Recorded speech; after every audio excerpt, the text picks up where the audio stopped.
हम कोई शिकायत लेकर जाते हैं, अपनी सुनवाई नहीं होती कई बार पुलिस स्टेशन।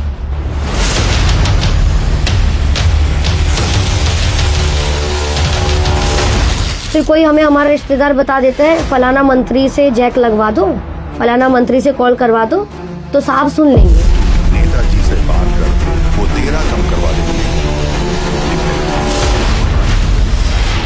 जैसे मैं यूनाइटेड नेशन में रहा वहाँ 1 साल, तो वहाँ की पुलिस भी थी और भी देशों की पुलिस थी, 50 देशों की पुलिस एक साथ काम करती थी। अगर आदमी 5 करोड़ रुपए की गाड़ी भी लेके आया, मैंने रोक लिया उसको और मैंने चेकिंग करके पाया कुछ गड़बड़ है, गाड़ी इंपाउंड करूँगा, तो उसने एक बार भी प्रभाव दिखाने के लिए कि मैं किसी मंत्री का बेटा हूँ या किसी अफसर का हूँ, वो वहाँ परंपरा ही नहीं है जो सोचे कोई आदमी। जो पहले सोच कर आते हैं कि मुझे बेदाग छवि रहना है, समाज में बदलाव करना है, ये बदलाव अपने ही अंदर कैसे हो जाता है कि रिश्वत लेने लगते हैं छोटी छोटी चीजों पर। होगा जी जनाब, देख लो जी, निपटा लो जैसे भी करना है, तो आप ऑफर कर रहे हो, पहले ही ऑफर कर रहे हो।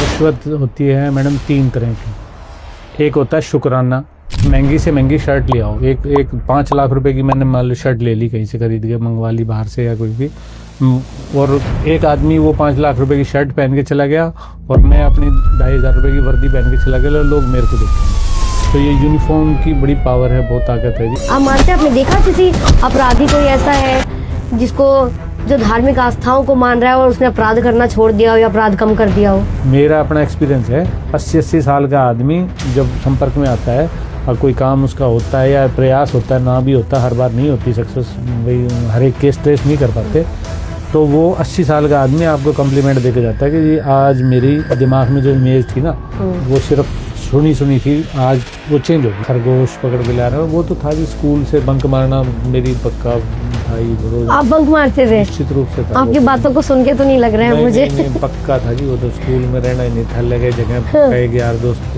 था हमारा साथी नरेश, उसके घर में बैग रखना था और वो भाग जाना। कितने बजे तक, मतलब कभी ऐसा हुआ है घर में सो रहे हो अचानक से कॉल आया आपको उठ के जाना पड़ेगा? ये तो रोज का काम है, रोज का काम। ये तो बहुत ही सामान्य सी बात है जी, ये तो पुलिस के लिए। एक बार मैं SHO था जी, एक मजिस्ट्रेट थे, मेरे इलाका मजिस्ट्रेट थे, उन्होंने मेरे को कहा था कि जो न्याय तू थाने में बैठ के कर देगा ना, वो कहीं भी सुप्रीम कोर्ट तक भी पता नहीं मिले या ना मिले, वो बहुत लंबे समय के बाद मिलेगा। बहुत बार होता है कि फ़ोन बाहर रखवा लेते हैं सरकारी दफ्तरों में, तो फ़ोन भी लेके आओ, कई बार 2 पक्ष की बातचीत सुन रहे हो, तो कई बार एक पक्ष कहता है कि देखो ये रिकॉर्डिंग बना रहा है आपकी, तो मैं कहा भाई छुप के मत बना, आराम से बना, बढ़िया तरीके से। कि बेटे की शादी की चर्चा है, खूब पॉजिटिव चर्चा है, वो क्या हुआ था? मैंने उसमें नीचे लिख दिया था कि आप कृपया कन्यादान नहीं करवाएंगे तो मेरे को अच्छा लगेगा। तो लिखा तो रात को वो कन्यादान इकट्ठा हो गया 10,78,000 रुपये। कैसे आ गए ये? मैंने जैसे उसके सिर पे 2-1 बार हाथ फेरा, उसी समय सो गया वो, और मतलब इतनी गहरी नींद में सोया कि मैं मतलब उठा रहा हूँ, और वो क्योंकि 5-7 मिनट तो मैं बैठा रहा, मैं यार अभी कब तक बैठा लेटा रहेगा इसके ऊपर, तो मैं उठा रहा हूँ, तो इतनी गहरी नींद में था कि उठ ही नहीं पा रहा था, मुश्किल से उठा। चोरी डकैती या साइबर, अनपढ़ आदमी मतलब 1000 में से 1 होता है जो अनपढ़ आदमी उसमें ठगा जाता है, क्योंकि वो इतना कॉन्शियस है, वो उसको कोई फ़ोन भी करता है ना तो वो कहता है नहीं ना भाई मेरे से बात मत कर। मेंटली स्ट्रेस एक बहुत बड़ा कारण बना। हरियाणा पुलिस में IPS भाई पूरन सिंह और एक और आपके पुलिस जवान की ने जो सुसाइड कर ली, पुलिस डिपार्टमेंट में क्या मेंटली टॉर्चर है, क्या स्ट्रेस ज़्यादा है?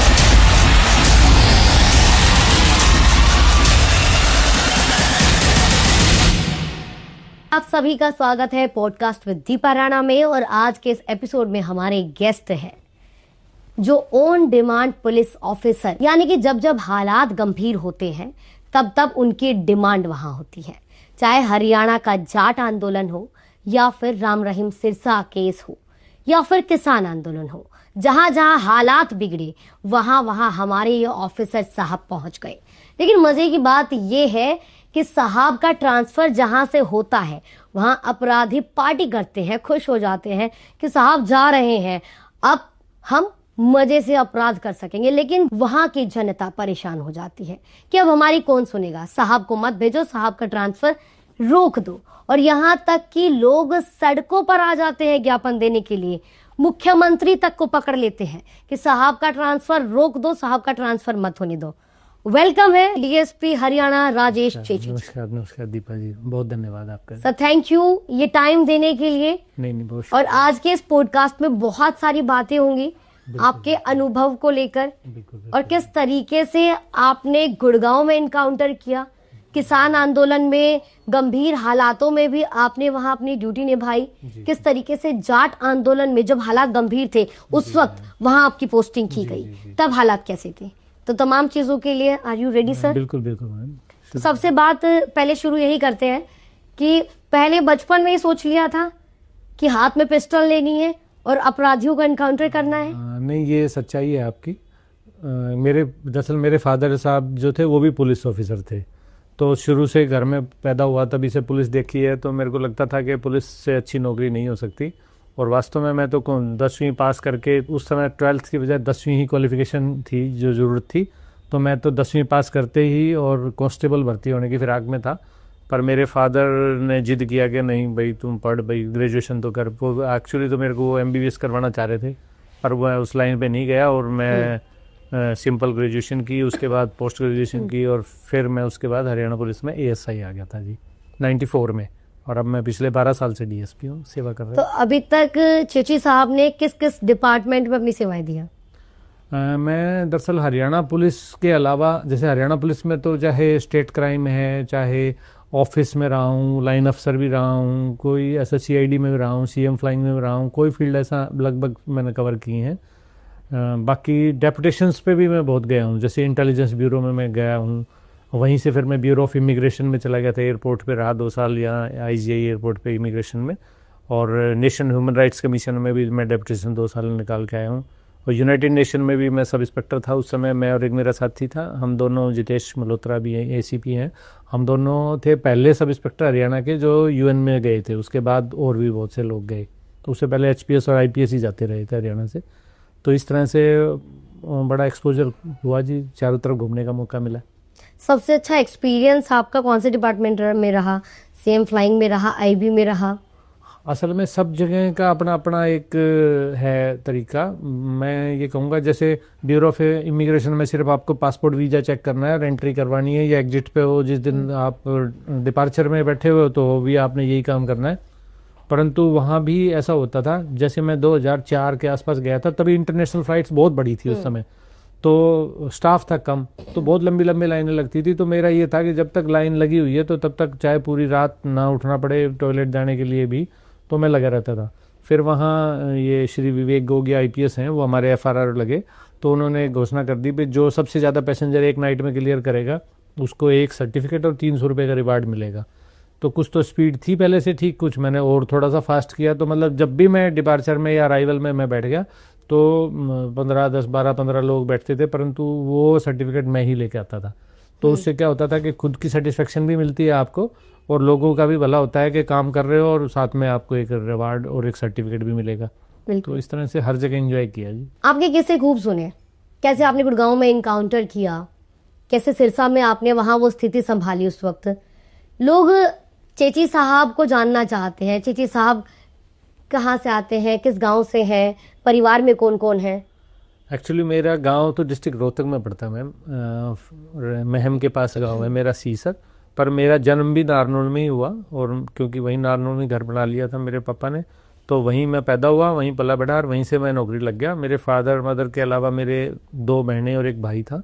भाई एक्सपायर हो गया था वो 30 साल पहले, और 2 बहनें हैं वो शादीशुदा हैं। उसके बाद मेरी शादी हुई तो मेरे भी 2 बच्चे हैं, दोनों ही शादीशुदा हैं वो, और हम एक साथ ही रहते हैं। बेटी अपने ससुराल में रहती है, 8 साल पहले उसकी मैंने शादी की थी। तो ये अभी 2 नाती भी हैं, हालांकि मेरे एक बेटा एक बेटी है बेटी के पास। बेटे की शादी तो अभी की है, तो अभी 1 साल पहले ही। तो बाकी सब खुश हैं, बढ़िया।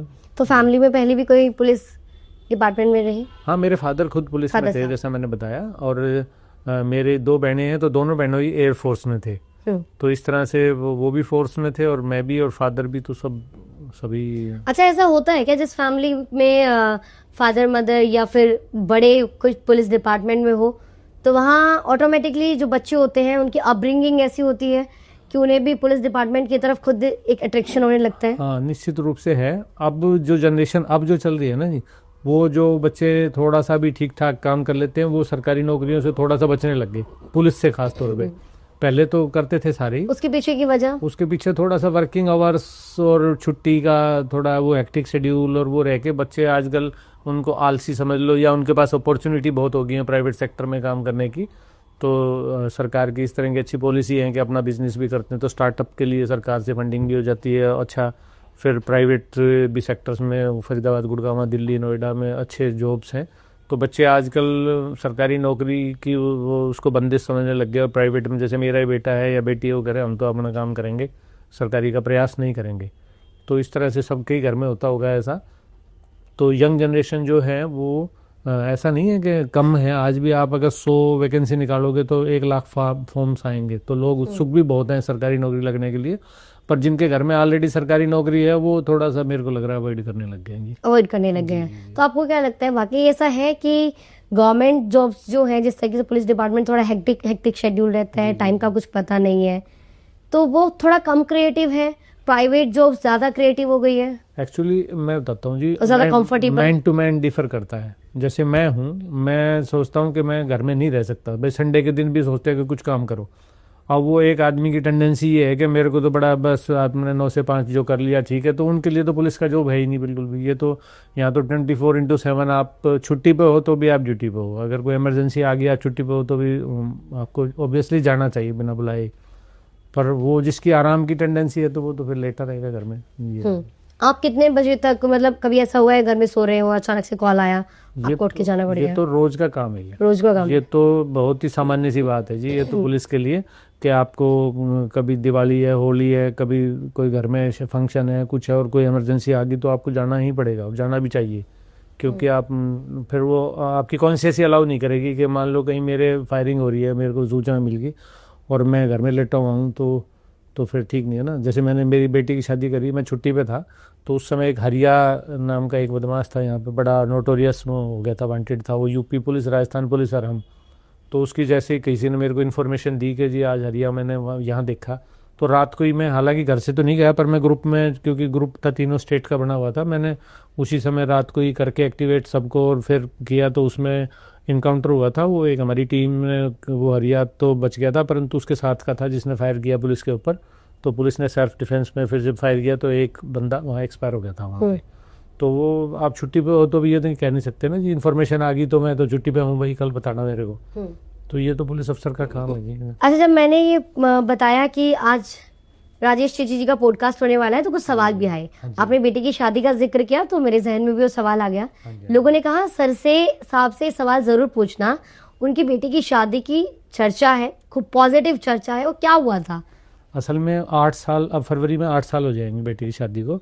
तो मैंने डिसाइड किया कि कार्ड बांटना बड़ा हेक्टिक होता है, तो मैंने कार्ड नहीं छपवाया और मैंने व्हाट्सएप पे और मैसेज पे ही सबको एक पोस्ट भेजा, सबको रिक्वेस्ट किया कि सब आएंगे। और मैंने उसमें नीचे लिख दिया था कि आप कृपया कन्यादान नहीं करवाएंगे तो मेरे को अच्छा लगेगा, क्योंकि जो लड़का पक्ष, जो वर पक्ष थे, जो दिल्ली से ही हैं हमारे समधी राजेश चपराना की, तो उनकी तरफ से ये था कि 1 रुपए की शादी थी।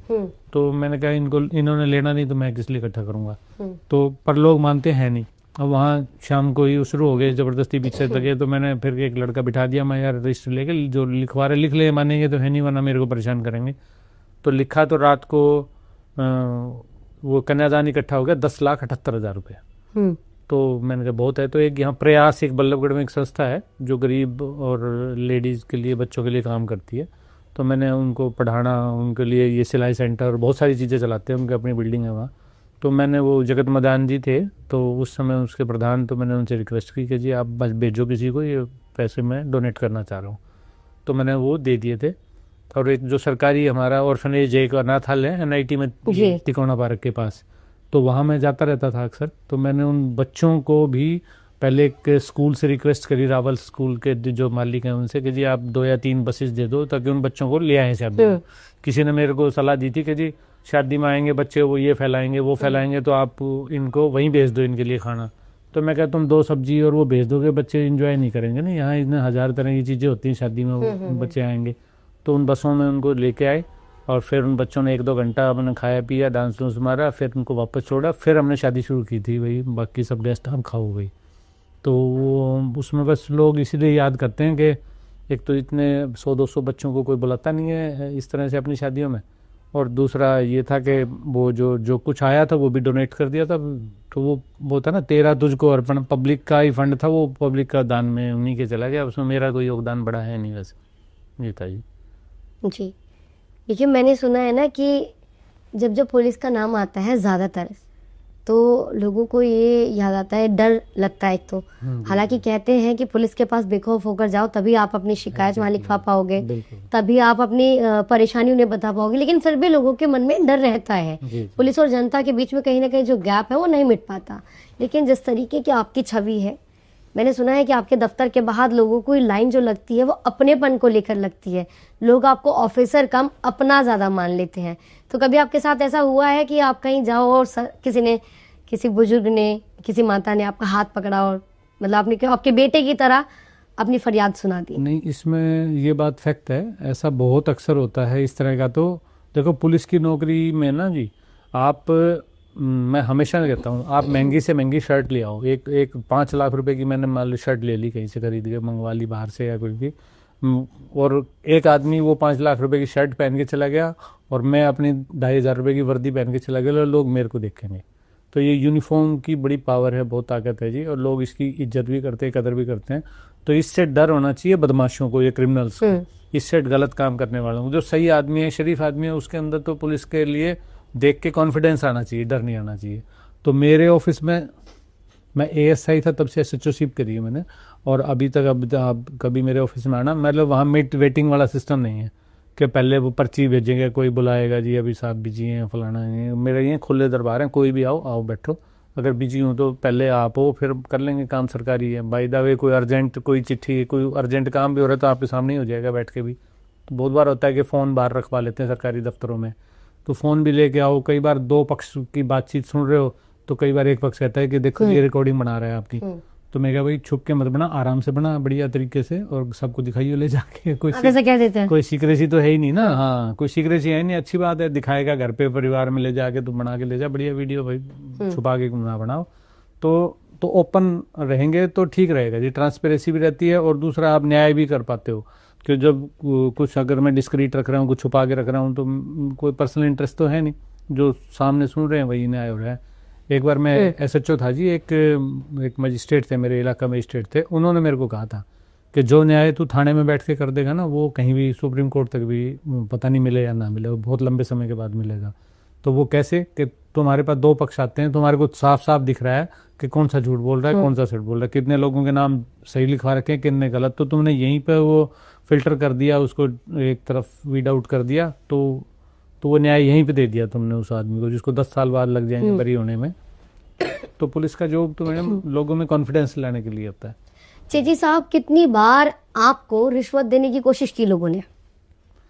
मैडम मैं अभी आपको परसों की घटना बताता हूँ। मैं किसी थाने में गया कोई वेरिफिकेशन के लिए, और मैं जब चलने लगा तो वहाँ एक सो कॉल्ड एडवोकेट थे, तो वो प्रयास कर रहे कि कुछ ले लो जी, हाँ, ले दे के काम हो जाए, मतलब सामने ही बिल्कुल, हाँ कोशिश ही कर रहे थे देने की, परंतु अब वो पता नहीं था क्या उसके अंदर, क्या नहीं था, बंद पैकेट, पर हाँ मतलब प्रयास था वो। तो एज ए रूल तो वो इलीगल है वो सारा, पर इस तरह का प्रयास सभी के साथ होता होगा। जैसे लोग अक्सर कहते हैं ना कि पुलिस, जैसे मैं ट्रैफिक में रहा हूँ मैडम, गुड़गांव में मैं ट्रैफिक इंचार्ज रहा हूँ, वहाँ पे जिसको भी रोकोगे आप, सब जगह ही होता होगा ये प्रैक्टिस। मैं तो जब सब इंस्पेक्टर था तब की बात बता रहा हूँ, तो पहला आदमी तो प्रयास करेगा फ़ोन मिलाने का। जैसे आपने रेड लाइट जंप कर दी या कोई वायलेशन कर दी है, तो पहला प्रयास तो होगा फ़ोन लो जी, बात कर लो। अगर बात कर लिए फिर बात नहीं बनी, तो फिर अगला प्रयास होगा जी जनाब देख लो, यही निपटा लो, कुछ जैसे भी करना है। तो आप ऑफर कर रहे हो, पहले ही ऑफर कर रहे हो ना, तो अब उसके बाद सामने वाला वो कितना अंदर से मजबूत है कि उसको नहीं ज़रूरत है, उसको तनख्वाह में गुजारा करना है, तो वो फिर वो फिल्टर आउट हो जाता है वहाँ पे। अदरवाइज लोग प्रयास करते हैं ज़बरदस्ती देने का जी। जी जी। तो आपने जो ये प्रयास किया आपके साथ उन्होंने, तो आपने क्या जवाब दिया? नहीं कुछ नहीं, क्योंकि वो क्या था ये मैंने देखा नहीं। आज फिर एडवोकेट थे, मेरा परिचय नहीं था, मैंने बस यही बताया कि भैया ऑन मेरिट होगा जो काम, प्रयास ना करना इस तरह का। तो कोई लीगल एक्शन तो नहीं दिया, क्योंकि उससे पहले कोई बात हुई नहीं, क्योंकि कोई रिकॉर्डिंग कुछ ऐसी कोई डिमांड मतलब कोई ऑफर करते कुछ होता, तो वो तो ऐसे जैसे गाड़ी में बैठ के चला, तो उन्होंने कोशिश किया। मतलब मेरा शक है, हो सकता है कुछ और कहना चाह रहे हो, परंतु मेरे का शक है कि इस तरह का था वो मामला, तो लोग करते हैं इस तरह की। पुलिस डिपार्टमेंट में आने से पहले जब आप स्टूडेंट होते हैं, पढ़ाई कर रहे होते हैं, इंटरव्यू दे रहे होते हैं, जी तभी हर एक पुलिस ऑफिसर बनने से पहले सोचते हैं, हर एक इंसान सोचता है कि मुझे ईमानदार पुलिस ऑफिसर बनना है, जी जी। बेदाग छवि मेरी होनी चाहिए, मुझे कुछ बदलाव लाना है समाज में। लेकिन धीरे धीरे जो खबरें आती हैं, जिस तरीके की वीडियोस आती है रिश्वत लेते हुए, किसी को डांटते हुए, यहाँ तक कि ये छोटी ऐसी हरकत भी हो जाती है कि किसी ऑटो में बैठे पुलिस वाले और किराया तक नहीं दिया। बिल्कुल। जो पहले सोच कर आते हैं कि मुझे बेदाग छवि रहना है, समाज में बदलाव करना है, ये बदलाव अपने ही अंदर कैसे हो जाता है कि रिश्वत लेने लगते हैं छोटी छोटी चीजों पर? आपने देखा है वैसे? मैं बताऊं जी, मतलब सहमत हैं आप मेरी बात से? हाँ, नहीं मैं सहमत हूँ बिल्कुल, परंतु हर समाज में, हर सोसाइटी में, हर परिवार में सब तरह के लोग होते हैं जी। पर इन जनरल, जैसे मैं यूनाइटेड नेशन में रहा वहाँ 1 साल, तो वहाँ की पुलिस भी थी और भी देशों की पुलिस थी, 50 देशों की पुलिस एक साथ काम करती। तो वहाँ कभी ना तो किसी को मैंने देने की चेष्टा करते हुए देखा, ना कभी लेने की चेष्टा करते हुए देखा, क्योंकि माहौल ही नहीं था। कोई सोचता ही नहीं था। अगर आदमी 5 करोड़ रुपए की गाड़ी भी लेके आया, मैंने रोक लिया उसको और मैंने चेकिंग करके पाया कुछ गड़बड़ है, गाड़ी इंपाउंड करूंगा, तो उसने एक बार भी प्रभाव दिखाने के लिए कि मैं किसी मंत्री का बेटा हूँ या किसी अफसर का हूँ, वो वहाँ परंपरा ही नहीं है, सोचे कोई आदमी। तो इसलिए अब हमारे यहाँ भी, क्योंकि जैसा देखो, जैसा समाज है वैसी ही पुलिस है, वैसे ही डॉक्टर हैं, वैसे ही टीचर हैं, वैसे ही इंजीनियर हैं, मतलब ओवरऑल सब आए तो समाज से ही हैं। अब समाज में अब वो पूरा लेवल पे ही सुधार होएगा ना। हालांकि ट्रेनिंग दी जाती है, गैर कानूनी भी है, तनख्वाह भी मिल रही है। भैया हम अगर बिना पैसे के किसी का काम कर रहे हैं तो कोई एहसान तो है नहीं, उसके बदले में हमें जो एक गरीब आदमी के 5 रुपए की टॉफी भी लेके आता है तो उसमें से जो टैक्स कटता है उससे पैसा मिलता है तनख्वाह का। जो गाड़ी है, ऑफिस हैं, सब सुविधाएं ये पब्लिक के पैसे से ही मिल रही हैं जी। तो मेरी नैतिक ड्यूटी बनती है और मेरा सरकारी काम भी है कि मैं ईमानदारी से काम करूं सबका। परंतु समाज में जिस तरह का माहौल, क्योंकि मैं कंपैरिजन कर पा रहा हूं, मैं बहुत जगह रहा हूं, बाहर भी डेप्यूटेशन पे, जैसे ह्यूमन राइट में रहा हूं या IB में रहा हूं, कहीं भी रहा हूं, तो एक समाज पे डिपेंड करता है। जैसे कुछ लोग हिमाचल के कुछ किस्से मेरे को सुनाए आज से 15 साल पहले कि जी मैं किसी काम के लिए गया और बिना पैसे के मेरा ये कर दिया, ऑफर भी किया तो भी नहीं लिया। पीछे मेरा भी एक इंस्पेक्टर से किसी ने मेरे को बताया, आसाम पुलिस का एक इंस्पेक्टर था, वो किसी काम के लिए आया था, तो वो जो उन्होंने ऑफर कराया उसको, तो उसने मना कर दिया कि मैं नहीं लूँगा भाई पैसे। तो इस तरह के उदाहरण भी मिलते हैं सोसाइटी में, ऐसा नहीं है, पर जैसा देश वैसा भेष वाली बात भी है। ऐसे लोगों के लिए क्या कहना चाहेंगे आप, जो ये भूल जाते हैं कि हम सरकार के लिए काम कर रहे हैं, सोशल वर्क है एक तरीके से पुलिस डिपार्टमेंट में रहना, समाज के लिए काम कर रहे हैं, देखो, लेकिन वो उल्टा समाज को डराकर उनसे घूस लेकर उनका काम करवाते हैं। देखो, रिश्वत होती है मैडम 3 तरह की। एक होता है शुक्राना। कई बार आदमी होता है जो जिद पकड़ जाते हैं कि आपने उसका काम कर दिया तो जबरदस्ती, नहीं जी मैं तो एज ए टिप भी कह लो, या मैं शुक्रिया करके, आप सरकारी हो या प्राइवेट हो, मैं तो आपको दे के ही जाऊंगा जी कुछ ना कुछ, चाहे कहीं चैरिटी करवा लो मेरे से कुछ ना कुछ। उसकी कॉन्शियस से वो करता है इस तरह की जबरदस्ती या प्रयास। दूसरा, एक जैसे मैं एडवोकेट का बता रहा हूँ, ये दूसरा काम क्या है।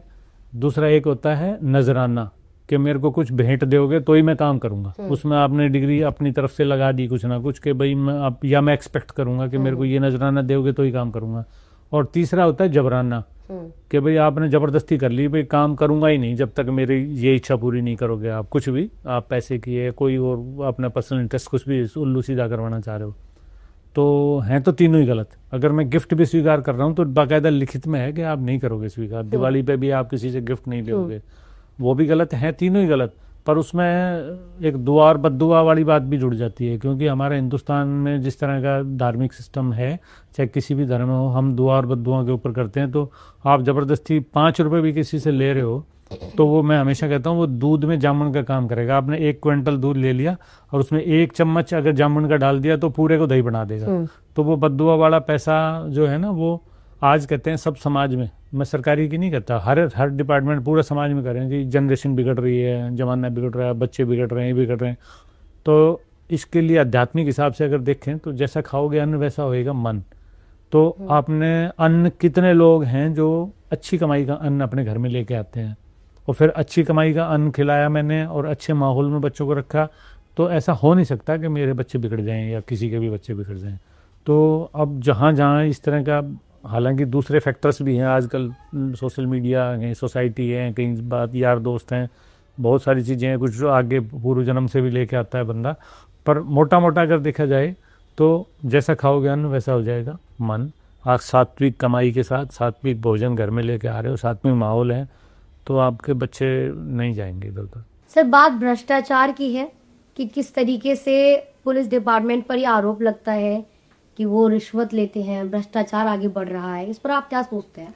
मैम देखो, जहाँ तक भ्रष्टाचार का सवाल है, वो पुलिस नहीं, किसी भी विभाग में, इवन प्राइवेट भी कंपनीज में या जहाँ भी भ्रष्टाचार है, चाहे पॉलिटिक्स में भ्रष्टाचार है, उसको देखा जाए ना, तो हम भ्रष्टाचार का मतलब किसी से आप एक्सटोर्शन कर रहे हो, ज़बरदस्ती पैसा ले रहे हो, यानी लूट कर रहे हो। तो एक जो प्रोफेशनल जो लुटेरा है, जो क्रिमिनल है, जो लूट करता है, चोरी करता है, स्नैचिंग करता है, वो भी जो लूट करता है तो किसके साथ करेगा आप देखना, वो करेगा हमेशा अनजान आदमी के साथ। मैं ईमानदार नहीं कहता अपने आप को, तो अगर कहीं से मैं कुछ अगर एक्सटोर्ट करने की कोशिश करूँ, मैं अनजान आदमी से ही करूँगा। परंतु हम सीखते हैं घर में क्या, कि आप अपने जानकार को कैसे लूटते हो। अब आप कहोगे घर में तो कोई नहीं लूटता, पर मैं कहता हूँ घर में लूटते हैं। कैसे लूटते हैं? जैसे मैं अपने बेटे की शादी करता हूँ, तो मैं जिस दिन वो पैदा होता है उसी दिन से प्लान बना के चलता हूँ कि मैंने इसकी शादी में कैसे कैसे लूटना है सामने वाले को। तो जब शादी करेंगे दहेज के नाम पे जो हम पैसा लेके आते हैं, लूट का मतलब क्या, जो आपकी मेहनत की कमाई नहीं है वो लूट है। तो वो दहेज जो लेके आते हैं, मैं तो मानता हूँ वो लूट है। बारात में, छूछक में, हर ओकेजन पे, कभी दिवाली पे, कभी होली पे लड़की वाले को हम लूटते हैं। तो वो बच्चा घर में ही देखता है वो कि कैसे लूट करते हैं अपने ही लोगों के साथ। फिर वो आदमी किसी भी प्रोफेशन में आता है तो फिर वो वही ट्रेंड चलाता है कि कैसे मेरे को इजी मनी इकट्ठी करनी है, तो जहाँ उसको मौका मिलता है वो लूटता है। तो मैं कहता हूँ कि वो चीज़ तो घर से ठीक होगी, समाज से ठीक होगी, कि समाज में हम ये ट्रेंड ही सुधारें कि हम सामने वाले को, चाहे वो लड़की पक्ष है या जो भी कोई आदमी जिससे मेरे को पैसा मिल रहा है, घर में ना लेके आऊँ। तो वो फिर वही चीज़ फिर आप प्रोफेशन में भी लेके आओगे। आप बच्चे में दया भावना आएगी कि वो दया ही दिखा रहा है कि वो एक लड़की पक्ष है, वो अमीर भी है चाहे गरीब भी है, उसको कहता भी नहीं दे पैसे। तो वो चीज़ फिर अपने आप पूरी सोसाइटी को सुधार देगी। बिल्कुल। एक सवाल साइबर फ्रॉड पर, जिस तरीके से साइबर फ्रॉड की मैंने बात की, किस तरीके से साइबर क्राइम बढ़ रहा है, मैंने एक पोस्ट देखी, आपका स्टेटस देखा था, उसके बारे में आप थोड़ा बताएंगे कि अभी आपके साथ भी क्या इस तरीके से साइबर क्राइम? एग्जैक्टली हाल ही में क्या हुआ है कि मेरी फर्जी फेसबुक आईडी बनाई हुई है किसी ने, अभी चल रहा है ये काम, और उसने फर्जी फेसबुक आईडी बना के और सबको फ्रेंड रिक्वेस्ट भेज रहा है। और वो जो फ्रेंड्स जो विश्वास करते हैं, जैसे मेरा हो, तो वो उससे कम्युनिकेट कर रहे हैं, जैसे ही पोस्ट करते हैं तो फिर वो कहता है जी फ़ोन नंबर आप देना, मेरे पास गुम हो गया। फिर फ़ोन नंबर दे रहे हैं तो फिर वो कह रहा है जी मैं तो साहब का दोस्त हूँ और मैं सीआरपीएफ से या किसी का बता रहा है ऐसे ही कि, और मेरी ट्रांसफ़र हो गया अचानक में। हाँ, वो फर्नीचर बेच रहा है, और फर्नीचर मतलब शो कर रहा है, पिक्चर्स भेजता है, अपने खुद के आइडेंटिटी कार्ड की पिक्चर भेज रहा है। तो इस तरह से लोग, उनको तो ये पता ही नहीं है क्रिमिनल को, वो तो थोड़ा सा भी कोई जिसका ठीक ठाक सर्कल होगा उसको वो उसकी फेसबुक आईडी या इंस्टाग्राम आईडी फर्जी बना के वो कर लेते हैं। और दूसरे जो फाइनेंशियल फ्रॉड डायरेक्ट जो हो रहे हैं, वो हो रहे हैं कि आपको कोई ना कोई लोभ दिया जाएगा कि जी आपके पैसे डबल कर देंगे, एक ग्रुप में आपको ऐड कर देंगे, उसमें उनके ही लोग हैं, वो फर्जी आपको स्क्रीनशॉट भेजेंगे, अपने अकाउंट स्टेटमेंट दिखाएंगे कि देखो जी मेरे 1 लाख के 2 लाख हो गए, मेरे 2 लाख के 5 लाख हो गए। तो आप विश्वास कर लोगे, और आपने जैसे ही ये किया, उसमें उस पर विश्वास किया और कुछ पैसा उसमें इन्वेस्ट किया, तो आपके पैसे डूब जाएंगे। तो ये सीधा सा एक कंसेप्ट है कि आपको फ्री में कहीं दुनिया में कहीं कुछ नहीं मिलेगा। शॉर्टकट पैसा कमाने का तरीका कोई नहीं है। अगर कोई चीज़ 100 रुपये की आपको 40 रुपये में दे रहा है, तो आपको वहीं दिमाग में आ जाना चाहिए कि ये कोई ना कोई मेरे से चीटिंग की तैयारी हो रही है। तो आपने भी कहीं अपना केस रजिस्टर करवाया? एक्चुअली मैंने साइबर को बिल्कुल सूचना दी है, और वो उस पर काम भी कर रहे हैं, और जल्दी ही वो आइडेंटिफाई भी हो जाएगा। उन्होंने फेसबुक को भी लिख दिया, और सारा जो प्रोसीजर होता है वो चल रहा है, कार्रवाई चल रही है। आपने धार्मिक बातें कही, आपने कहा कि कुछ धार्मिक चीज़ें भी होती हैं, उसी से मेरे जहन में एक सवाल आया। आप इतने सारे डिपार्टमेंट्स में रहे हैं, अमूमन आम लोगों के अंदर एक विचारधारा होती है कि अगर भारत से ये धार्मिक आस्था खत्म हो जाए धीरे धीरे, तो अपराध और ज़्यादा बढ़ जाएगा, क्योंकि कई सारे ऐसे लोग हैं जो धार्मिक आस्थाओं के नाम पर ही गलत काम करने से खुद को रोके बैठे हैं। आप मानते हैं, आपने देखा किसी अपराधी कोई ऐसा है जो धार्मिक आस्थाओं को मान रहा है और उसने अपराध करना छोड़ दिया हो या अपराध कम कर दिया हो? मैंने ऐसे अपराधी भी देखे हैं जो हर महीने वैष्णो देवी जाते थे और फिर यहाँ आके जुआ सट्टा और दूसरे उल्टे काम करते थे। तो ये बात सही है। देखो, हम आम आदमी, हम जो पूजा पाठ करते हैं ना, 2 ही कारण से करते हैं। एक्सेप्शन सब जगह हैं, बिना स्वार्थ के भी लोग करते हैं, नहीं आमतौर पर डर से करेंगे या स्वार्थ से करेंगे कि भगवान मेरे को ये दे दे वो दे दे, या अल्लाह या गॉड जिसके लिए भी हम करेंगे, और या फिर डर से करेंगे।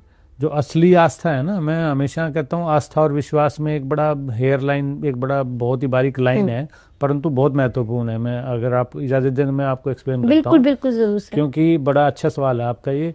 तो इसमें देखो, आस्था, किसी से कहो आस्था और विश्वास में फ़र्क क्या है, कि एक आदमी कहे कि जी मेरे को विश्वास है आज बारिश होगी, तो इसमें कोई ऑकवर्ड नहीं लग रहा, परंतु एक आदमी कहे मेरे को आस्था है कि बारिश होगी, तो सब सोचेंगे यार ये क्या बोल रहा है। तो अलग अलग हो गया ना। अब इसको एक्सप्लेन करने के लिए कैसे करेंगे, एक 10 मंजिल की 2 टावर हैं, उनके बीच में एक आदमी ने रस्सा बांध रखा है, मैं समझाता हूँ। उस पे एक आदमी साइकिल चला रहा है रस्से के ऊपर, और सैकड़ों हजारों लोग एक शो देख रहे हैं। वो उन्हें सबको दिखाया, फिर उसने अपने एक बच्चे को बिठाया और साइकिल पे लेके घुमा दिया उसके ऊपर, फिर दोबारा ले गया दूसरे बच्चे को बिठा के, उसने बीच में साइकिल रोक के उसको कुछ खाना खिलाया, फिर उसको घुमा के वापस लिया, नीचे उतरा, सब क्लैपिंग कर रहे हैं, तालियां बजा रहे हैं, अप्रिशिएट कर रहे हैं, बहुत अच्छा हुआ। तो वो उतर के आता है, भाई हाँ सबको हो गया विश्वास, अरे हाँ भाई सामने देखा है, विश्वास हो गया, इसमें तो कोई है ही नहीं, कोई टोना टोटका नजरबंदी कुछ नहीं दिख रहा है तू। तो कह रहा अच्छा विश्वास हो गया, तो आप अपने बच्चे को दो, किसी को कोई अपना बच्चा दो, मैं उसको लेके जाता हूँ ऊपर बिठा के। आप सोचो कोई देगा अपना बच्चा? कोई नहीं देगा। क्यों? क्योंकि विश्वास तो हो गया, पर आस्था नहीं आई। आस्था नहीं आई। तो आस्था जो है ना, वो विश्वास की अगली डिग्री है। अगर वो आस्था आ जाती तो वो 100% दे देते उसको, कि अब आस्था आ गई। तो हम भगवान में आस्था तो करते हैं, मतलब कहते हैं हमारे को आस्था है या विश्वास है, परंतु असल में हमारे को कोई आस्था विश्वास मैं समझता हूँ कि नहीं होती, वरना तो फिर हम उसके हाल पे छोड़ देंगे। आप सबको पता है कि हमारे शरीर में, हम जीवन में 5% ही है जो सोच के करते हैं या दिमाग से कुछ करते हैं। जैसे आपने अन्न खाया या दूध खाया या केला खाया, वो कैसे उसमें से विटामिन, प्रोटीन, आपकी बोन्स, आपकी स्किन सब बन रही है, तो वो तो एक एक सेल का भी अपना खाना है, माइटोकॉन्ड्रिया है, वो अपना खाना बनाती है, अंदर इंसुलिन रिसेप्टर हैं, एक एक कोशिका का इतना जटिल है जो आप समझ ही नहीं सकते। तो वो तो सब कुदरत ने चला रखा है। तो मेरे को अगर आस्था होगी तो मैं भगवान के वाले छोड़ के चलूँगा ज़िंदगी के, भाई सही है, अपने आप करेगा, अपने व्यवस्था, अपना काम करते चलें, बस किसी को बद्दुआ ना दे। तो ये जीवन सूत्र भी बनाया जा सकता है कि मैं अपने काम ठीक रखूं। मैं गाड़ी भी चला रहा हूं तो किसी भाई को, कोई किसी दूसरे को मैं डिस्टर्ब ना करूं कि वो उसकी अंदर से उसका मन खराब हो कि गलत तरीके से चला रहा हूं, फिर अपने आप सब चीज़ ठीक होती जाती हैं। मैंने आपसे पिछली बार बातचीत की थी, इंटरव्यू किया था, जी तब मैंने जाना था कि आप वीगन हैं। हाँ जी, हाँ जी। तो अभी भी आप वही फॉलो कर रहे हैं? जी मैं अब नहीं हूँ, मैं लगभग 1.25 साल मैंने बिल्कुल मैंने अन्न नहीं खाया, और मैंने मिल्क प्रोडक्ट भी बिल्कुल नहीं लिए। मैं सिर्फ स्प्राउट्स पे और ड्राई फ्रूट्स पे रहता था, और फलों पे। पर 1.25 साल के बाद, क्योंकि उस समय जाट आरक्षण, वो थोड़ी किसान आंदोलन चल रहा था वहाँ पे, तो उसके बाद शरीर में, क्योंकि लगातार वहाँ खड़े रहना पड़ता था बहुत लंबे समय तक, तो फिर मैं दोबारा से खाने लग गया। पर अब मैं सिर्फ ये करता हूँ, जब भूख लगती है खाता हूँ। आपके ऑफिस में आया था तो ऑफ़र कर रहे थे, तो मैंने मना की थी हाथ जोड़ के कि मैं नहीं खाऊंगा, क्योंकि अंदर से डिमांड नहीं आएगी तो 2 दिन तक भी मैं नहीं खाऊंगा फिर। वीगन डाइट फॉलो करना एक पुलिस ऑफिसर के लिए खास तौर पर, क्योंकि आपको हर परिस्थिति में हर जगह जाना पड़ता है। जी।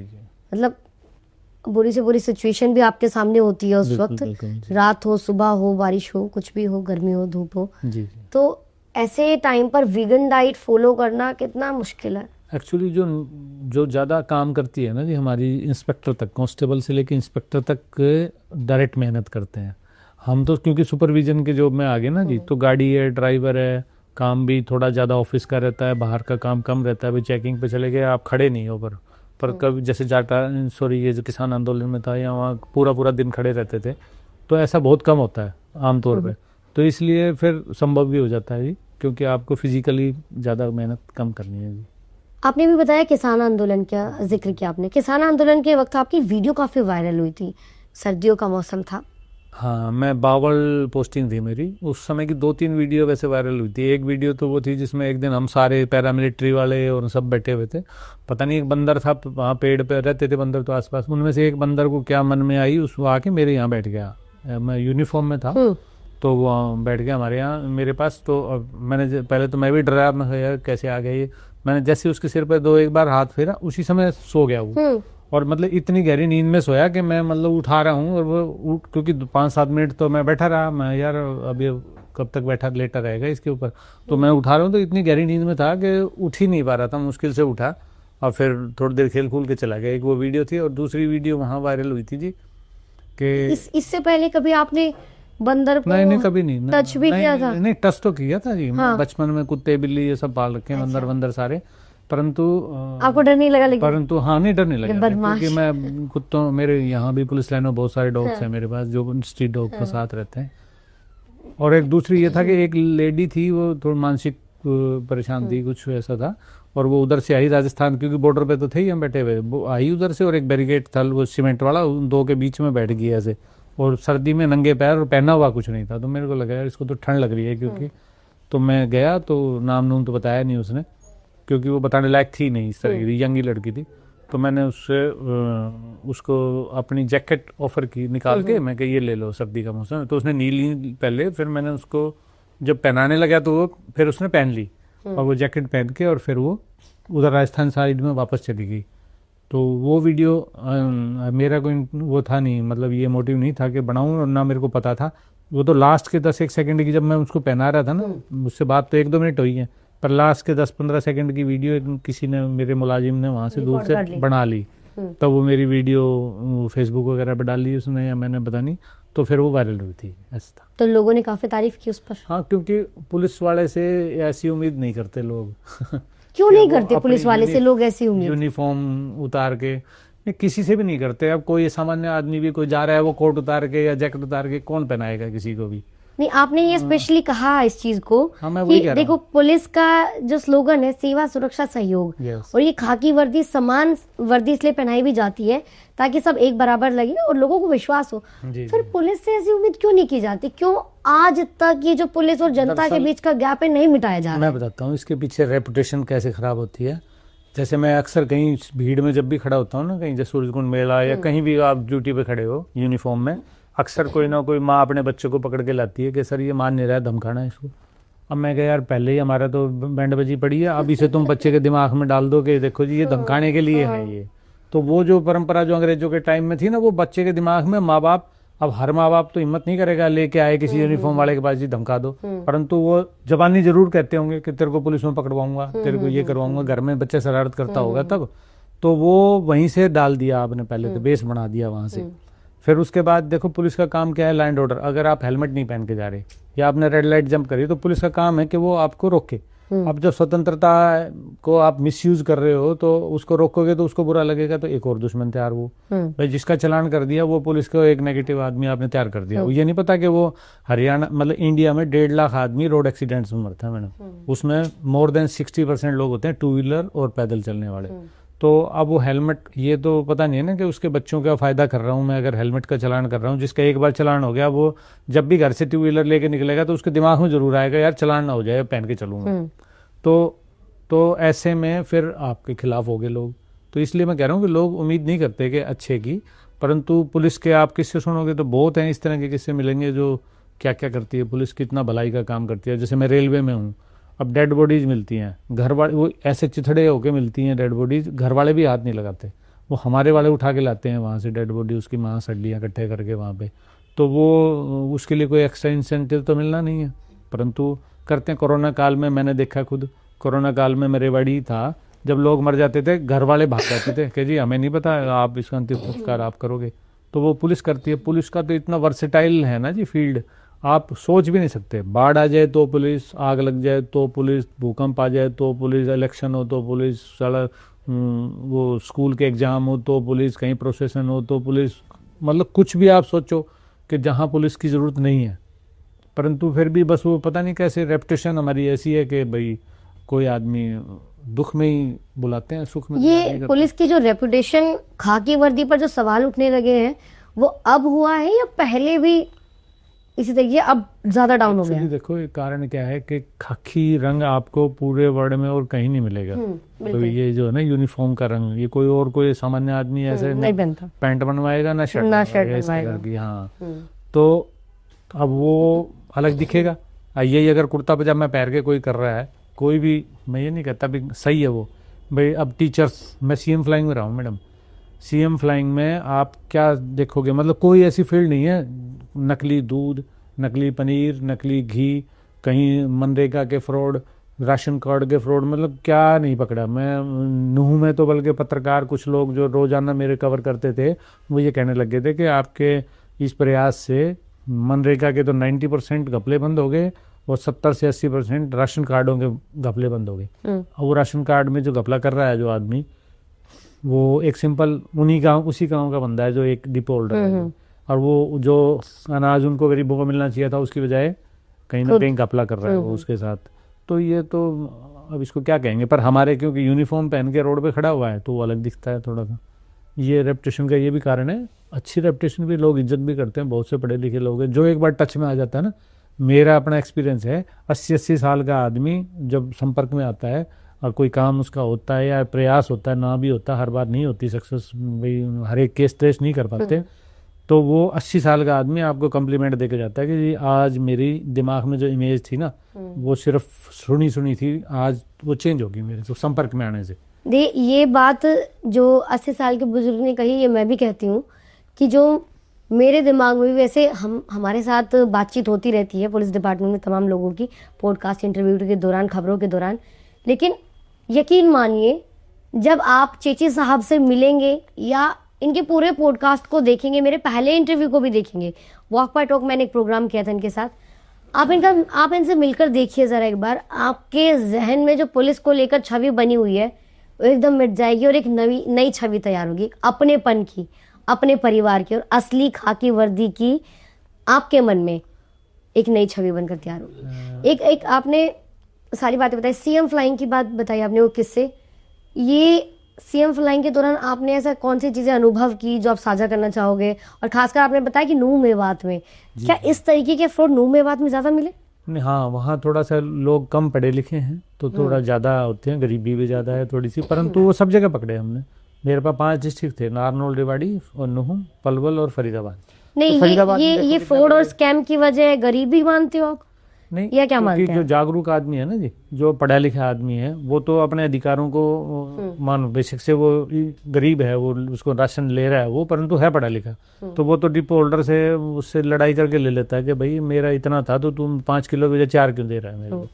अच्छा, वो उनको इतना समझ होती नहीं है, जो 4 किलो दे दिया तो 3 किलो दे दिया तो वो माफ़ कर रहा है। तो स्टॉक चेक करते थे हम, जैसे भाई स्टॉक चेक करते थे ना जी, फूड सप्लाई के अफसरों को ले जाके स्टॉक चेक करवाते थे कि भाई इसका आज होना चाहिए, इसके पास 25 क्विंटल, इसके पास स्टॉक में निकला है 70 क्विंटल, तो कहाँ से आया? चेची साहब, सीएम फ्लाइंग के दौरान आपने कितनी छापेमारी की? लगभग कोई आंकड़ा तो नहीं है, परंतु एग्जैक्ट तो नहीं है, पर ऐसा कोई दिन नहीं। और ज्यादातर छापेमारी कहाँ की?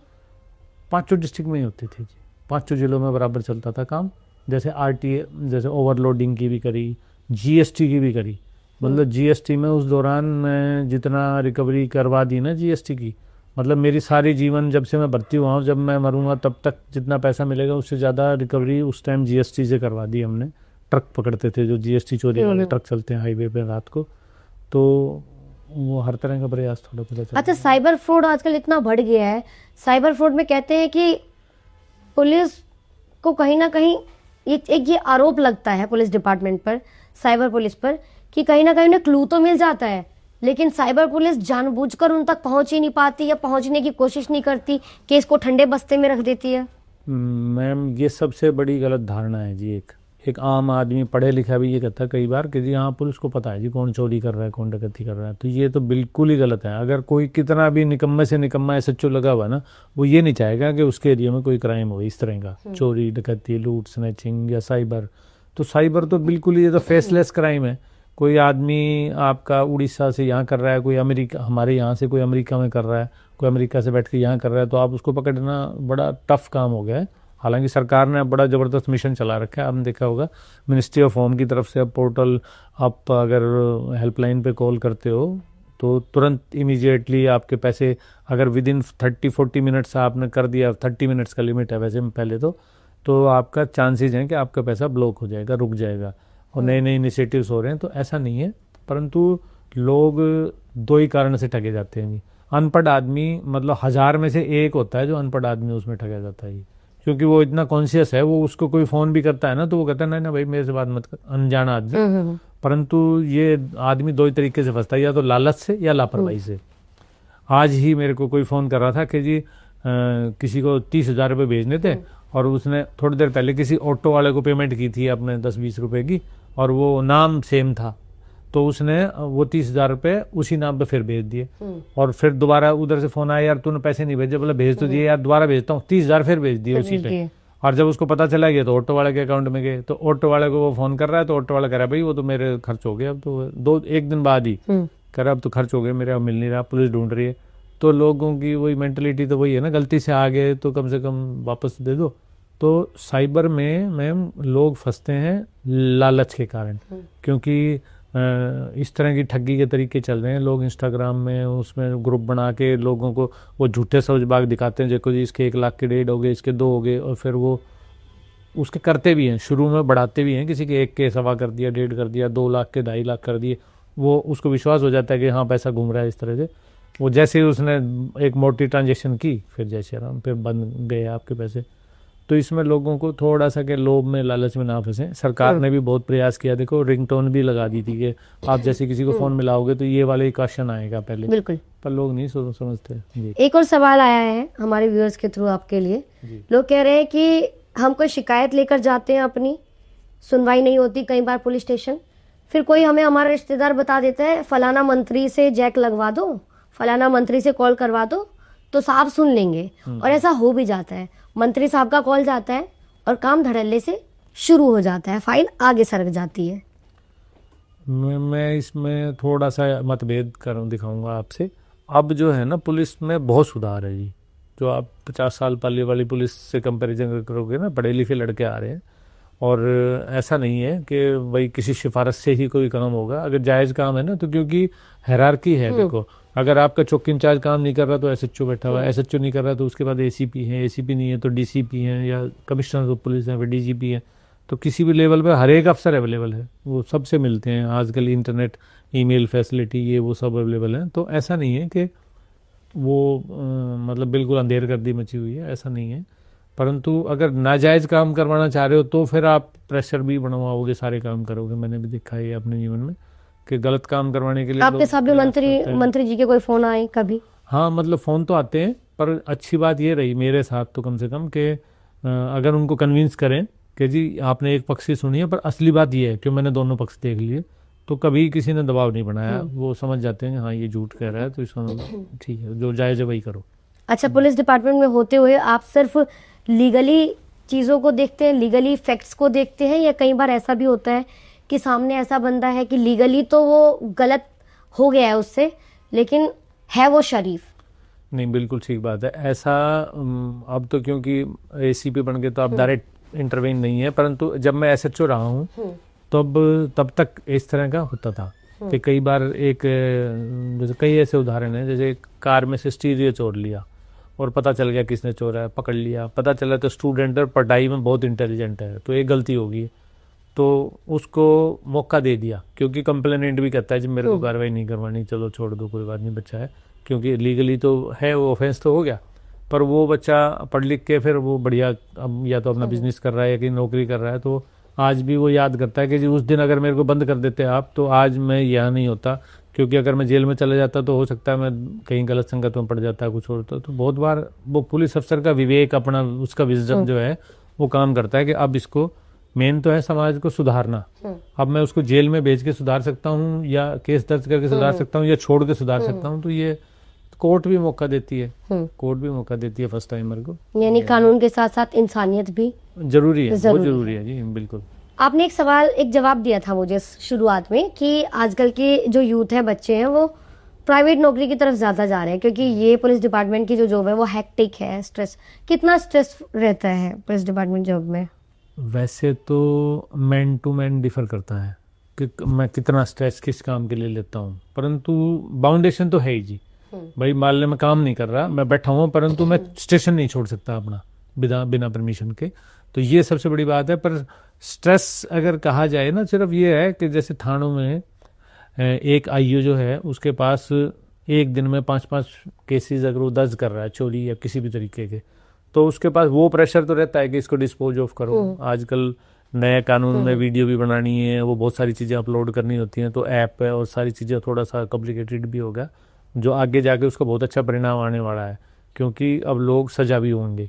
पहले ये होता था ना कि पुलिस ने जैसे मान लो कोई इलीगल वेपन बरामद कर लिया, कट्टा बरामद कर लिया, वो कोर्ट में जा कहता है जी मेरे पास तो था ही नहीं, अब वीडियो बनती है साथ में रिकवरी की, तो वो कोर्ट में एक्सक्यूज नहीं है उसके पास, कल को वो वीडियो ऐप में अपलोडेड है, उसको दिखेंगे वहाँ पे कि हाँ ये इसमें ये बरामद की तो हो रही है, तेरे से तो झूठ कैसे बोल सकता। तो ये तो पुलिस की वो तो हर एक काम में एक जो अब मैं देखता हूँ जो ट्रेन के जो लोको पायलट हैं जो ट्रेन चलाते हैं, हालांकि उनका फिक्स है 8 घंटे, परंतु 8 घंटे जाके आप घर तो वापस जा नहीं सकते, बिल्कुल आपको नाइट में रुकना ही कहीं ना कहीं, फिर वापस आना है अगले दिन। तो काम का तो स्ट्रेस तो एक जो एक रेडी चलाता है, रिक्शा चलाता है, उसके पास भी है, वो तो सबको ही है, होना भी चाहिए, परंतु वर्कलोड तो एक्स्ट्रा अगर है, क्योंकि मैन पावर थोड़ी कम है हमारे पास, जितनी होनी चाहिए उसकी बजाय। हालांकि पुलिस चल रहा है सरकार की तरफ से प्रोसेशन नई भर्ती का, पर वो नई भर्ती 2-3 साल में आते इतने फिर रिटायर हो जाते हैं, फिर दोबारा मैन पावर कम हो जाती है। मेंटली स्ट्रेस एक बहुत बड़ा कारण बना। हरियाणा पुलिस में IPS वाई पूरन सिंह और एक और आपके पुलिस जवान की ने जो सुसाइड कर ली, वो क्या मानते हैं आप? मैडम ये तो हिंदुस्तान में अगर आप सिर्फ सुसाइड का डेटा उठा के देखोगे ना, आप गूगल करोगे तो लगभग 1.5 लाख आदमी हिंदुस्तान में सुसाइड से मरता है, जो ऑन रिकॉर्ड है। जो किसी का कोई मर गया और उन्हें ना पुलिस को सूचना दी और चुपचाप अंतिम संस्कार कर दिया, वो भी होंगे बहुत सारे।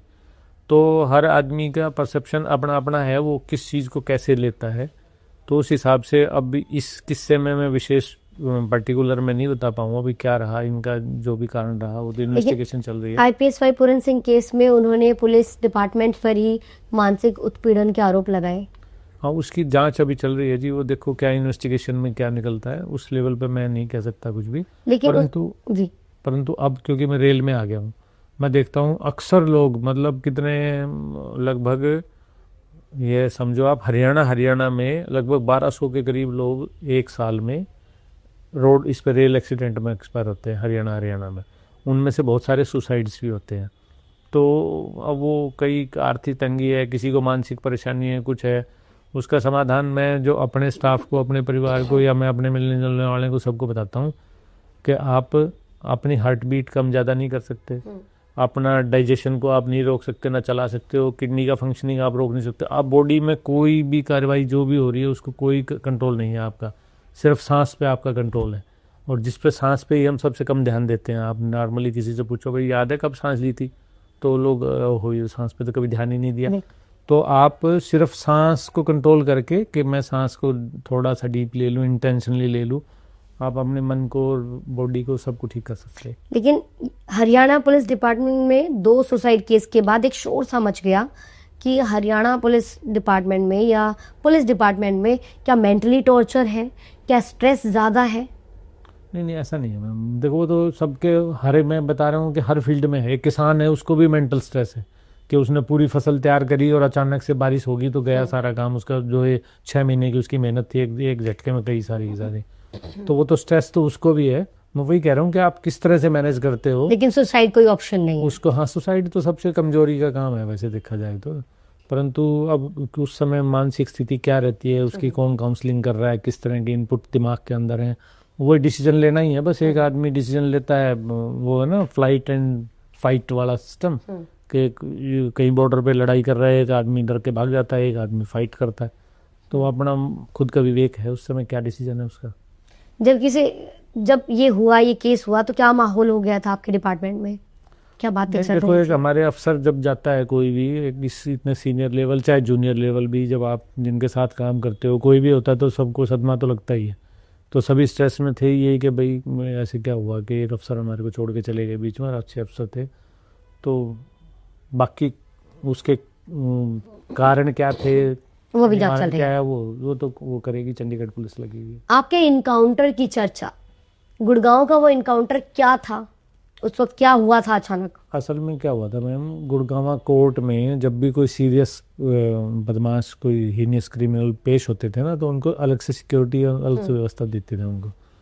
मैं था उस समय क्राइम ब्रांच में, एक इंचार्ज था क्राइम ब्रांच का। तो क्राइम ब्रांच भी क्योंकि सिविल क्लोथ्स में रहती थी वहाँ पे, तो वो जैसे ही वो फायरिंग हुई तो पुलिस तो थी, हम भी थे सिविल में ही, तो उसने बाथरूम में घुस गया उनमें से एक बदमाश, और जब उसको कहा भी सरेंडर कर दे तो उसने किया नहीं और अंदर से फायरिंग शुरू की। तो हमारी टीम ने फिर सेल्फ डिफेंस में जब उसको पकड़ने के जाओगे तो और वो अंदर से गोली चलाएगा, तो फायर के बदले में जब फायर किया अपने बचाव में तो उसको गोली लग गई, तो वो मर गया। फिर जब मर गया तो उसके बारे में निकाला गया कि कौन कहाँ का है, तो वो लड़का पहले मर्डर के केस में ही उम्र कैद हो चुका था और पैरोल पे आया हुआ था, और पैरोल पे आके फिर एक मर्डर कर दिया और कोर्ट में ही कर दिया, तो फिर वो इनकाउंटर में मर गया था। एक उसका साथी था, वो भागते हुए उसने फिर आगे कहीं पुलिस ने चेज किया उसको फिर पकड़ने की वजह से, उसने फायर किया, वो भी मरे, 2 मरे थे उसमें एक ही इनकाउंटर में। तो 2 लोग उसमें वो सेल्फ डिफेंस में पुलिस ने अपने मारे, मतलब वो फायर किया तो लगी थी उनको गोली।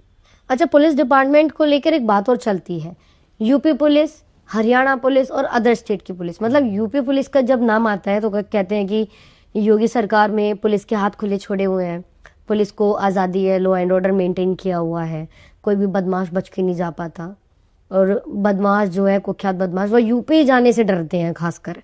तो ये क्या है, फर्क होता है यूपी पुलिस हरियाणा पुलिस में, दोनों पुलिस डिपार्टमेंट में कितना फर्क है? पुलिस तो पुलिस ही है जी, देखो वो भी कानून के हिसाब से काम कर रहे हैं, वो भी। क्या इसमें सरकार का कोई रोल होता है कि किसी मुख्यमंत्री ने उनके हाथ खुले छोड़ रखे, ये जो भाषा अपनाई जाती है? नहीं, ये बात सही है कि भाई इस तरह का चल रहा है चर्चा, परंतु पुलिस तो कानून के हिसाब से काम करेगी।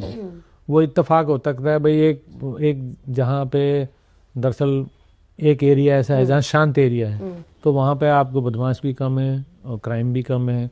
एक एरिया जहाँ पे ज़्यादा अपॉर्चुनिटी है, ज़्यादा बदमाश हैं या ज़्यादा क्रिमिनल्स हैं, तो वहाँ पुलिस को ज़्यादा एफर्ट करना पड़ेगा, उसमें इनकाउंटर भी फिर ज़्यादा होंगे। तो वो ऐसा कोई सरकार हाथ खोल दे या बांध दे, ऐसा मेरे को नहीं लगता कुछ ऐसा है। कारण ये है कि आपको करना है सेल्फ डिफेंस में। अगर इनकाउंटर कोई कर रहे हो आप किसी को, तो आप कोई सामने वाला फायर कर रहा है, वो आपको भी अधिकार है, वो सबको, हर आम आदमी को है कि अगर कोई मेरे ऊपर डंडे से वार कर रहा है तो मैं डंडे से वार कर सकता हूँ अपने बचाव में, और मेरे ऊपर कोई गोली से वार कर रहा है तो मैं गोली से वार कर सकता हूँ अपने बचाव में। तो सीधा सा सिस्टम है। तो उनके पास ज़्यादा अपॉर्चुनिटी, कुछ ऐसे इंसिडेंट ज़्यादा आ गए तो उन्होंने वो इनकाउंटर ज़्यादा हो गए। बाकी तो मीडिया में जो चलता है उस हिसाब से चल रहा है जी। लोग बाकी तारीफ करते हैं यूपी में इनकाउंटर की कि इंसाफ मिल गया, इनकाउंटर कर दिया, इंसाफ मिल गया। देखो वो मैं कह रहा हूँ, इनकाउंटर किया नहीं जाता, कर नहीं सकता कोई भी, वो तो इनकाउंटर तो होता है कि सामने वाला अगर फायर कर रहा है तो ही पुलिस वापस रिटेलिएट करेगी उसको। तो अगर मान लो मेरे आगे कोई, मैं किसी को पकड़ने गया हूँ या मेरे को कोई बदमाश भागता हुआ मिल रहा है और मैं कह रहा हूँ भाई रुक जा, और वो रुक गया तो मैं गोली चलाऊंगा, तो वो तो इलीगल है। तो इसलिए ऐसे ही वो भी है, मैं जैसे बता रहा हूँ कि वो इत्तेफाक है कि हो गया। ऐसा नहीं है कि भाई मार रहे हैं और मार रहे हैं, वो मार रहे हैं, हम मार रहे हैं, तो वो इलीगल है, नहीं मार सकते। सिरसा आप गए राम रहीम केस के वक्त? जी जी जी। उस केस की कुछ किस्से, कुछ बातें? हाँ, उसमें एसआईटी बनाई गई थी और उसमें एसआईटी में मेरे को लगाया गया था वहाँ पे। तो जब मैंने चार्ज संभाला तब तक तो लगभग सारा काम, मतलब जो अरेस्ट लगभग सारी हो चुकी थी जब मैं गया था सिरसा ट्रांसफर होके यहाँ से। तो उसके बाद तो सिर्फ हाई कोर्ट में ही चलता था केस, क्योंकि हाई कोर्ट में जब भी डेट लगती थी तो मैं और हमारे एसपी साहब और जो भी अफसर थे सब जाते थे वहाँ पे, और अपना पक्ष, वो दोनों एडवोकेट्स दोनों पक्ष के जैसे वो चलते थे, तो हम भी पूरा दिन वहाँ रहते थे। इस एसआईटी टीम में कितने लोग, कितने मेंबर्स थे? एसआईटी में 10-12 लोग थे। किसी भी केस में विक्टिम डिमांड करता है कि एसआईटी टीम गठित की जाए। एसआईटी टीम किस तरीके से अलग काम करती है? एसआईटी में ये होता है, अगर फुल फॉर्म देखें ना, स्पेशल इन्वेस्टिगेशन टीम। तो आपके अदरवाइज तो आपके मुकदमे का एक इन्वेस्टिगेशन अफसर होता है, एक, चाहे वो किसी भी रैंक का, हेड कांस्टेबल से लेके और डीएसपी और एसपी तक भी हो सकते हैं। तो एक इन्वेस्टिगेशन का एक आदमी है। उधर टीम बना दी तो 2-3 आदमी हो गए, तो 2-3 होंगे तो थोड़ा रिजल्ट जल्दी आएगा, थोड़ा फास्ट काम होगा, थोड़ा अच्छा काम होगा, इसलिए लोग डिमांड करते हैं कि एसआईटी बनाई जाए। किस तरीके के केस में एसआईटी टीम गठित की जाती है सरकार? नहीं, वो सेंसेशन, वो ग्रेविटी देखी जाती है। अभी एक बच्चा हमारे बादरगढ़, मतलब वो मिला तो था नूह में, उसका हाथ कटा हुआ था और उसने स्टेटमेंट दी कि मैं बादरगढ़ स्टेशन पे, मेरे को मैं अपने परिवार से बिछड़ गया था, और उसकी उम्र 14-15 साल थी, बिहार का रहने वाला था, और उसमें मेरे को कोई मोटरसाइकिल पर बिठा के ले गया, उसने अपनी डेयरी पर रखा और वहाँ मेरा हाथ गंडासे में कट गया, तो मेरे को यहाँ पे छोड़ गए नूह में लावारिस। तो उसमें एसआईटी बनी। अब देखो बिल्कुल गरीब आदमी था, बच्चा था, पर उसमें एसआईटी बनी क्योंकि मामला बड़ा सीरियस था, और उसमें 2-3 महीने हम लगे रहे। तो उसमें फिर अब पिछले हफ्ते में ही वो ट्रेस आउट हुआ है, और उसमें यहीं यमुना के पास ही एक डेयरी है, वहाँ से एक वो बंदा अरेस्ट हुआ है जो दे के आया था वहाँ से, और उसका चलान हुआ है। तो किसी में बना ही सकते हैं, ग्रेविटी देख के, मामले की सीरियसनेस देख के। जाट आंदोलन के वक्त किस टाइम आपकी पोस्टिंग वहाँ हुई, किस टाइम आपको भेजा गया? वहाँ भी जब मामला शांत हो गया था ना 3 दिन बाद ही, और वहाँ जो तत्कालीन जो डीएसपी थे वो निलंबित हो गए थे कि भाई नहीं मेंटेन कर पाए लैंड ऑर्डर, तब मैं गया था। तो उस समय कुछ जो बुक्स की दुकान थी जो जली हुई थी ना, उनमें तो तब भी धुआं उठ रहा था, क्योंकि किताबें जलती रही धीरे धीरे। बाकी वैसे लोग शांत हो गए थे, और मैंने देखा वहाँ पे, क्योंकि फिर वहाँ मैं जब लोगों से मिला, मैं पहले कभी गोहाना रहा नहीं था, सोनीपत तो रहा था, गोहाना नहीं रहा था। तो लोग इलाके के सब जगह के अच्छे लोग होते हैं, बड़े बुजुर्ग जो गाँव में जा के मिले, उनसे कांटेक्ट किया, तो लोग तैयार हो गए थे। उसके बाद फिर एक बार उठी थी आवाज़ 1-2 महीने बाद कि दोबारा से शुरू होएगा जी आरक्षण। तो लोग मेरे साथ थे, वहाँ के आसपास के गाँवों के बुजुर्ग सैकड़ों, कि जी कैसे होएगा, अब की बार हम रहेंगे आपके साथ, कुछ नहीं होने देंगे देखने इलाके में। पर वो हुआ ही नहीं, फिर वैसे ही अपने आप ही टल गया, नहीं तो लोग थे साथ में। आपकी बात, कुछ सवाल आपसे जुड़े हुए हैं, आपकी निजी जिंदगी से जुड़े हैं। डीएसपी रैंक अधिकारी की क्या हॉबीज होती है? चेची साहब की क्या हॉबीज है? हाँ, मेरी हॉबी तो वास्तव में तो अगर पूछा जाए ना, मेरी हॉबी है तो मैं किसी के काम आ सकूँ, कि जितना मेरे को अच्छा लगता है कि किसी का कुछ मदद कर सकूँ, और मैं मौका ढूंढता हूँ। जैसे मेरे ड्राइवर को भी है कि अगर कोई आदमी या औरत, बच्चा, बड़ा, किसी भी एज का अगर रोड पे खड़ा हुआ है, रोड क्रॉस करने के लिए भी, और तेरे को दिख रहा है पीछे लाइन लगी हुई, तो रोक के निकाल इसको। तो लोग बड़ा, फिर वो पुलिस की गाड़ी जब रुकती है वो बिना मतलब के निकालते हैं लोग, तो मतलब वो थैंक्स भी करके जाते हैं, सारे जेस्चर्स दिखते हैं उनके। बाकी तो मैं थोड़ा सा म्यूजिक में भी मेरा शौक है। गाते भी हैं, सुनते हैं? नहीं, मैं सुनता भी हूँ और गाने का प्रयास भी करता हूँ, और हारमोनियम वगैरह मैं कोशिश करता हूँ सीखने की, टाइम नहीं निकाल पा रहा। मैं रिटायरमेंट के बाद 2 साल बाद थोड़ा फुल टाइम लगाऊंगा इसमें भी, हारमोनियम सीखने में। हाँ यहाँ। तो रिटायरमेंट के बाद के प्लान आपके रेडी हैं? हाँ यही है जी, बस और कुछ नहीं। गाना कौन सा आपका फेवरेट है? नहीं, ऐसा कोई फेवरेट तो कुछ ऐसा विशेष कोई नहीं गाना है। अभी ऐसा नहीं, जहाँ दाव बैठ जाए तब गा देता हूँ, पर वैसे कोई ऐसा कोई नहीं है जो। हाल फिलहाल की सिचुएशन पर? नहीं, अब तो मैडम ऐसा तो कुछ विशेष कोई मेरा नहीं है इस तरह की तैयारी। कौन सा गाना सबसे ज्यादा सुनते हैं? अगर आपका यूट्यूब हम देखें तो कौन सा गाना आपकी प्लेलिस्ट में सबसे ज्यादा प्ले आजकल तो मैडम भजन और आध्यात्मिक गाने ज्यादा रहते हैं जी मेरे पास ना जी। पर मतलब ऐसी याद कुछ नहीं रहता, मैं गा तो लेता हूँ, पर वो उसमें कैराओके में साथ में लिख के आता है ना, वो वाला देख देख के, पर मतलब ऐसे कुछ याद नहीं रहता जी जी।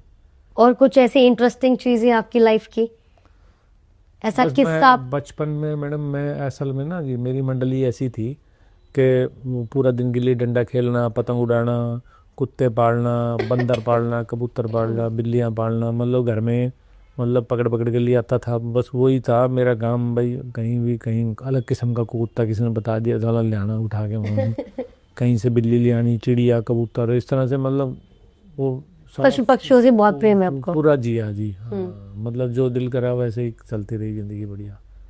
घर वालों ने भी पता नहीं क्यों विरोध नहीं किया, हालांकि। तो घर पे कहीं बचपन में चोर पुलिस का खेल नहीं खेला आपने? खरगोश पकड़ के ला रहा हूँ, वो तो था जी, स्कूल से बंक मारना मेरी पक्का था ही रोज। आप बंक मारते थे? निश्चित रूप से था। आपकी बातों को सुन के तो नहीं लग रहा है मुझे। नहीं, पक्का था जी, वो तो स्कूल में रहना ही नहीं था, लगे जगह पक्का। एक यार दोस्त एक था हमारा साथी नरेश, उसके घर में बैग रखना था और वो भाग जाना वहाँ से बस। क्योंकि आपको देखकर, आपकी बातें सुनकर लग रहा है आप बहुत पंक्चुअल, बहुत डिसिप्लिन स्टूडेंट रहे होंगे। मतलब शरारत तो नहीं करी, बस पढ़ाई में इंटरेस्ट नहीं था ना, तो बस यूं नहीं पता था क्यों पढ़ना है, तो इसलिए भाग जाते थे ऐसे। तभी 3rd डिविजन रहे सारी उम्र जी।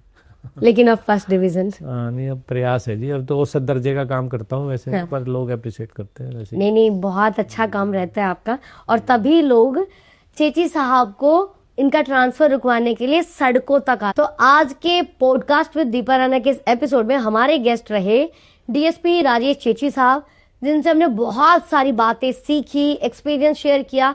आप इस पॉडकास्ट को शुरू से एंड तक जरूर देखना।